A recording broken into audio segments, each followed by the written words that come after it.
CTS 시청자 여러분 안녕하세요. 저는 울산 동성교회를 섬기는 배창호 목사입니다.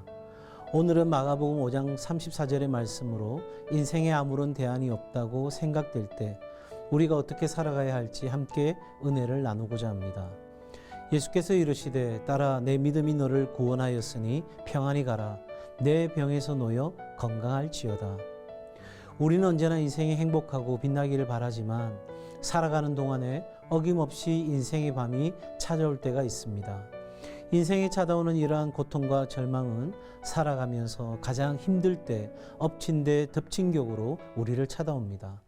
오늘 본문 전후의 말씀은 절망적인 상황 가운데서 야이로의 딸이 살아나는 이야기 가운데 혈루증 앓던 여인이 치유를 받는 두 사건을 이야기하고 있습니다. 오늘 본문과 같이 인생의 문제와 고통은 비천한 여인에게도 높은 지위를 가진 회당장 야이로와 그의 딸에게도 찾아오며 하나님의 사람에게도 어김없이 찾아옵니다. 그러나 하나님의 사람에게는 인생의 마지막인 것만 같은 순간에 새로운 희망이 움트게 됩니다. 아무런 대안 없는 혈루증 앓던 여인과 회당장과 그의 딸에게 예수님이 찾아오신 것처럼 우리도 예수님 만나면 새로운 길이 열립니다. 그러므로 우리에게 그 어떤 어려움이 찾아와도 그리스도 안에서 이기면 됩니다. 문제가 오면 그리스도 안에서 답을 찾으면 되고 난간이 가로막으면 그리스도와 함께 뚫고 나아가면 됩니다. 우리의 인생에 대안이 없을 때 어떻게 예수님을 만나 인생의 대안을 찾고 문제를 해결할 수 있을까요? 먼저 우리는 믿음으로 부르짖어야 합니다. 문제로 인한 부르짖음이 아니라 하나님을 향한 우리의 간절함입니다. 우리가 풍랑 중에 부르짖으면 주님이 건져주십니다. 12년 혈루증 앓던 여인도 회당장 야이로도 사랑하는 딸을 위해 부르짖었습니다. 그리고 치유를 받았습니다. 사랑하는 여러분, 소망이 없습니까? 삶의 상황이 최악의 형편이십니까? 상황에 눌려 고통 속에 몸부림만 치지 말고 살아계신 하나님께 부르짖으시기 바랍니다. 우리가 믿음으로 하나님께 부르짖었다면 내가 생각한 시간과 방법이 아닌 하나님의 시간표와 방법을 신뢰해야 합니다. 딸이 죽어가는데 12년 혈루증 앓던 여인이 막았습니다. 시간이 늦어집니다.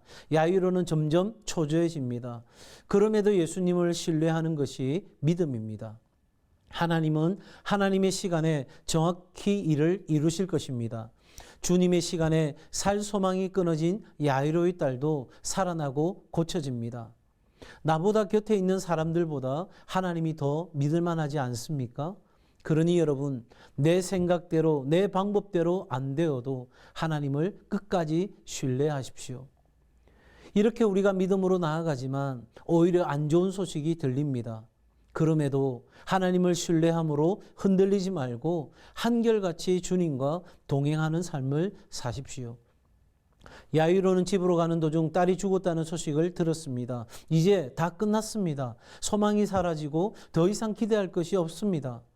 사람들은 믿음을 가지고 산다는 것을 비웃고 조롱합니다. 우리 안에도 의심이 찾아옵니다. 그럼에도 야이로는 계속 예수님과 동행합니다. 뿐만 아니라 야이로가 예수님과 함께 딸의 방에 들어갑니다. 야이로가 이렇게 할 수 있었던 것은 모든 것을 뛰어넘는 믿음이 있었기 때문입니다.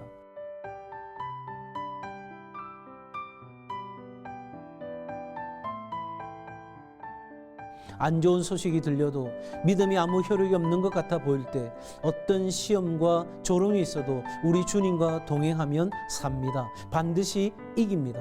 어려운 때를 지나가고 있는 여러분 모두가 예수님이라는 인생의 대안을 붙들고 승리하는 삶 살아가시기를 축복합니다.